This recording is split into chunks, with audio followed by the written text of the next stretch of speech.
Kali ini kita akan membahas film yang berjudul The Last In. Film ini menceritakan seorang gadis cantik yang harus berjuang dari komanya.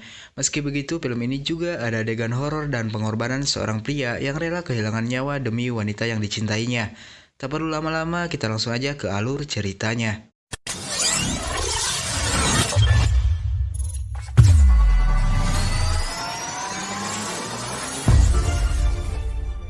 Film dibuka dengan seorang wanita yang bernama Laura, di mana dia dalam perjalanan menuju ke kota Sans. Di saat itu sudah ada peringatan darurat tentang cuaca buruk, hujan lebat disertai longsor akses jalan menuju ke kota tersebut. Tapi Laura terus memacu mobilnya tanpa mendengarkan peringatan itu, sampai akhirnya pandangannya terganggu dan dia pun menabrak sebuah pohon. Setelah terbangun dari pingsannya, Laura pun mencoba untuk meminta pertolongan. Tapi saat itu alat komunikasinya rusak. Akhirnya dia pun mencoba untuk mencari tumpangan. Ketika itu ada satu mobil yang melintas. Laura pun berteriak, tapi pengendara itu terus memacu mobilnya tanpa berhenti. Lalu Laura melanjutkan perjalanan dengan jalan kaki, sampai akhirnya dia menemukan penginapan yang begitu menyeramkan. Tibanya di dalam, dia bertemu dengan seorang pria tua dan istrinya. Kita sebut saja namanya Tuan Laus bersama Nyonya Laus. Laura pun menjelaskan kedatangannya untuk menginap dikarenakan mobilnya lagi mogok. Akhirnya dia pun diajak ke kamar, terlihat kamar itu berdebu seperti sudah sangat lama tak digunakan. Lalu dia membersihkan badannya. Setelah selesai mandi, dia membuka isi dompet yang dimana ada satu foto yang dimilikinya di suatu tempat. Tapi dia tidak bisa mengingat sama sekali tentang foto itu. Tiba-tiba ada suara keributan di lantai atas. Dia pun mencari tahu suara keributan yang didengarnya. Sampai di depan kamar, entah kenapa dan lihat apa, dia pun lari lalu berteriak memanggil Nyonya Laus. Tapi saat itu Nyonya Laus tak ada di penginapan. Sampai akhirnya dia pun memanggil 911 telepon darurat dan menceritakan ada gadis kecil yang meminta pertolongan. Setelah memberikan alamatnya, tiba-tiba telepon itu terputus begitu saja.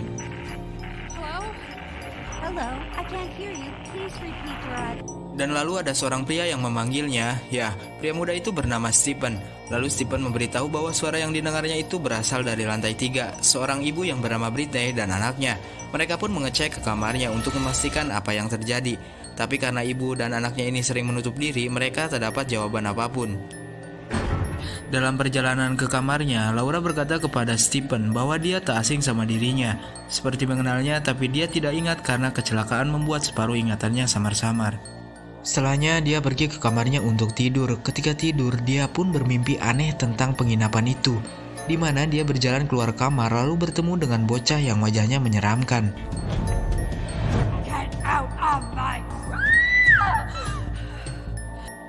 Keesokan harinya, Laura bertemu dengan sepasang kekasih yang bernama Pat dan Nicole. Kebetulan mereka juga menginap di tempat itu. Begitu juga dengan Stephen. Setelah makan, Stephen bersama Laura menuju ke kebunnya Haji Gopur untuk berfoto-foto. Di sana Laura bercerita tentang kehidupannya, yang dimana dia tak mempercayai seorang pria karena ayahnya meninggalkan ibunya ketika mengandung. Tanpa disadari, ia bercerita terbuka kepada Stephen. Lagi-lagi entah kenapa Laura merasa tidak asing kepada Stephen. Ketika di dekatnya dia merasa nyaman. Lalu scene berpindah kepada Pat dan Nicole. Ketika sedang asoy bercumbu, mereka dikagetkan dengan seorang gadis kecil yang sangat misterius. Akhirnya mereka pun berjalan dan memeriksanya. Tibanya di suatu kamar yang begitu kusam berdebu juga ada jaring laba-laba. Pat membuka pintu lemari yang membuat dia penasaran.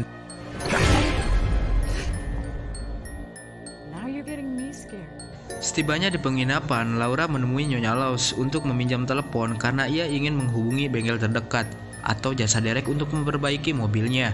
Namun Nyonya Laus berkata akses jaringan di sini saat ini tidak bisa digunakan karena sedang rusak. Akhirnya mau tak mau Laura pun harus menginap beberapa hari lagi. Setelah di kamar menatap keluar jendela, ada yang mengetuk pintu kamarnya. Dia pun keluar, ternyata tak ada siapapun. Lalu Laura menemukan sebuah boneka dan dia mengambilnya. Ketika ia sedang tertidur, tiba-tiba boneka itu bergerak sendirinya, dan dia dikagetkan dengan sosok wanita yang membuatnya terbangun. Lalu ada air jatuh tepat ke mukanya. Ya, air itu berasal dari kamar atas yang ditempati Britney. Laura pun bergegas menuju ke kamarnya. Setelah memanggil namanya tak ada jawaban, dia pun melihat ke kamar mandi dan ternyata Britney sudah meninggal. Lalu Laura meninggalkannya bergegas meminta pertolongan. Sampai ia berteriak-teriak memanggil Nyonya Laus tapi tak ada jawaban. Sampai ia lari ke ruang bawah tanah dan ternyata dilihatnya ada seorang pria bertopeng yang akan membunuh seorang anak kecil. Ketika itu Laura berteriak untuk tidak menyakitinya. Tapi pria itu tak mendengarkannya dan langsung membunuhnya.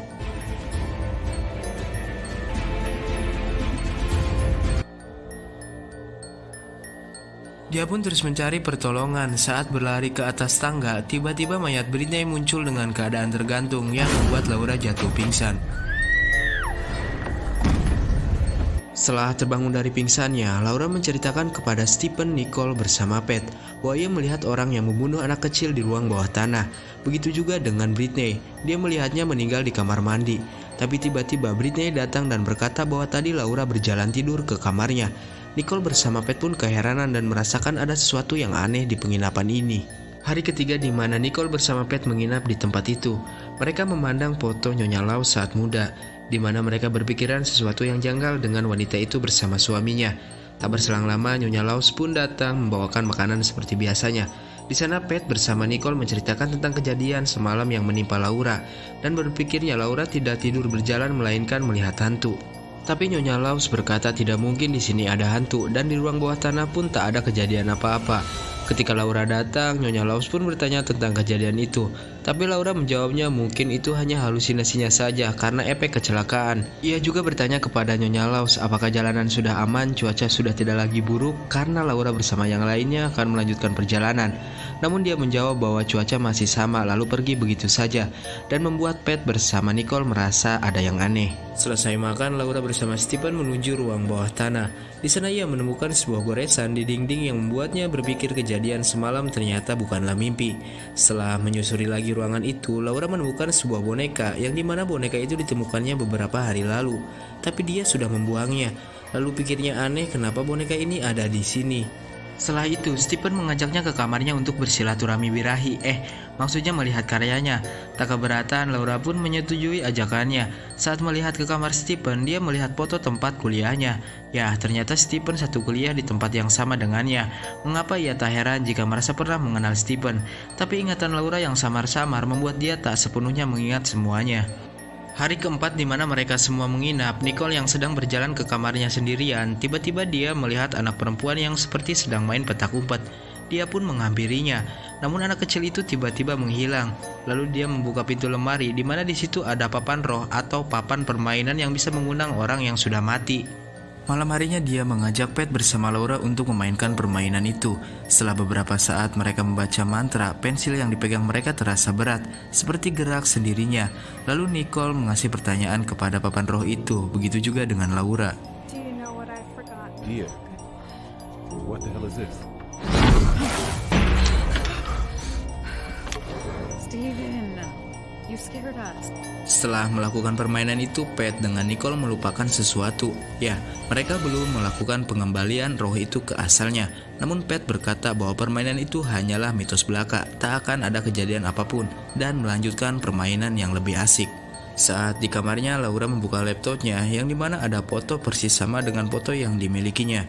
Tiba-tiba laptop itu mati dengan sendirinya. Ketika sedang tertidur, Laura mendapat telepon yang dimana orang itu berbicara bahwa Stephen merencanakan sesuatu yang jahat kepadanya. Lalu setelah melihat ponselnya lagi, ternyata ponselnya masih rusak. Ia pun berjalan keluar lalu mengetuk pintu kamar Stephen, namun tak ada jawaban. Setelahnya dia melihat Tuan Laws yang sedang memotong sesuatu entah apa, tapi dia beralasan sedang menyiapkan makanan untuk besok pagi. Laura yang merasa ketakutan meninggalkannya. Keesokannya, hari kelima di mana Laura menginap di tempat itu, di meja makan Laura menanyakan kepada Nyonya Laws kenapa Britney selalu tak ikut makan bersama-sama. Lalu Nyonya Laws menceritakan kalau Britney seorang penyendiri. Dia lebih memilih diam di kamarnya. Dulu pacarnya Britney pecandu narkoba, kasar sering memukulnya juga anaknya. Tiba-tiba Tuan Laws memotong obrolan mereka dan mengajak Nyonya Laws pergi. Di tempat lain, Nicole bersama Pat ketika bangun tidur, mereka dikagetkan dengan boneka yang tiba-tiba ada di kamarnya. Dan lalu Laura menceritakan kejadian semalam kepada Stephen, bahwa saat ia mau menyamakan foto yang dimilikinya dengan foto yang ada di laptopnya, tiba-tiba laptopnya itu mati yang membuatnya keheranan. Lalu terlihat di sana Charlie, anaknya Britney, sedang bermain bersama gadis perempuan sebayanya. Ketika gadis itu menghilang, Laura bertanya-tanya kemana gadis itu. Stephen mulai keheranan dan berkata bahwa Charlie dari tadi main sendirian. Setelah pulang ke penginapan, Laura bertanya kepada Charlie tentang gadis itu. Namun Charlie tak menjawab dan pergi ke kamarnya. Don't you ever touch my son or I'll kill Hari ke-6 setelah permainan itu, Nicole bersama Pat terus merasakan ada yang aneh. Ya, beberapa kali mereka membuang boneka itu, tapi tetap saja bonekanya muncul di hadapan mereka. Lalu di meja makan mereka menceritakan kejadian itu kepada Laura, bahwa sepertinya mereka dihantui dan juga ada yang aneh dengan tamu-tamu di sini. Akhirnya Nicole bersama Pat mengajak Laura untuk pergi secepatnya. Namun Laura menolak karena ia sudah ada janji bersama Stephen untuk pergi ke tempat yang sama. Malam harinya Nicole bersama Pat mencari tahu tentang penginapan itu untuk memastikan apa yang terjadi dengan keanehan yang mereka alami. Lalu dengan ketakutan mereka melihat boneka itu lagi. Akhirnya mereka pun membakar bonekanya. Setelah pergi ke kamarnya, mereka mendapati boneka itu muncul kembali, lalu menaruhnya di sebuah kursi yang berada di kamar kosong. Peter, where are you?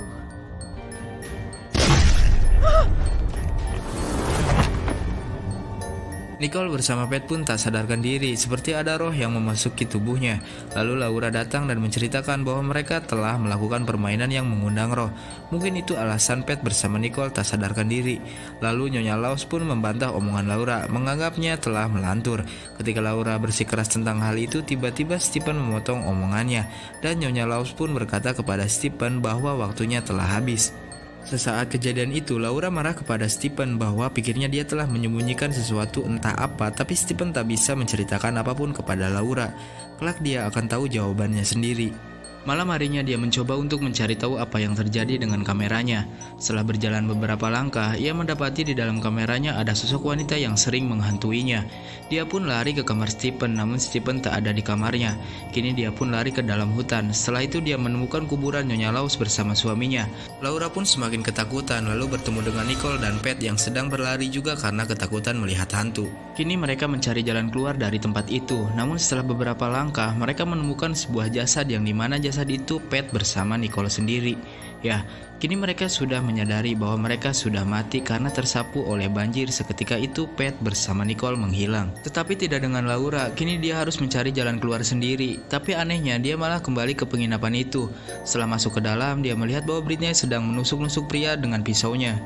Lalu Laura pun melanjutkan lagi pelariannya ke dalam hutan dan bertemu dengan Nyonya Laws bersama suaminya. Dia pun menanyakan tempat apa ini, apa yang sebenarnya terjadi. Mereka menjawab kalau sekarang Laura berada di persimpangan dunia hidup dan mati. Seketika itu pun dia ingat semuanya. Ya, ketika di dalam mobil saat dia kecelakaan, dia tak sendirian, tapi pergi bersama Stephen.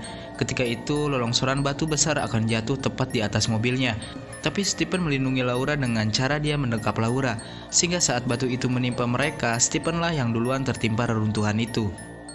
Lalu Laura menanyakan keberadaan Stephen, tapi Nyonya Laws menjawab Stephen sudah tidak ada di sini. Dia sudah pergi ke dunianya. Ya, dia meninggal tetapi tidak dengan Laura. Dia terbaring di rumah sakit tapi koma.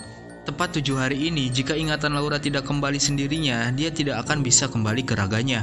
Dan Nyonya Laws pun menjelaskan kenapa sebelumnya Stephen berada di sini, karena ia menolak pergi ke dunia asalnya, sebelum memastikan Laura bisa ingat kembali tentang kehidupannya. Setelah itu dia pun sadar dan dokter di sana pun tak percaya dengan keajaiban ini. Laura pun menyadari betapa besarnya pengorbanan Stephen untuknya, yang rela kehilangan nyawa demi orang yang dicintainya.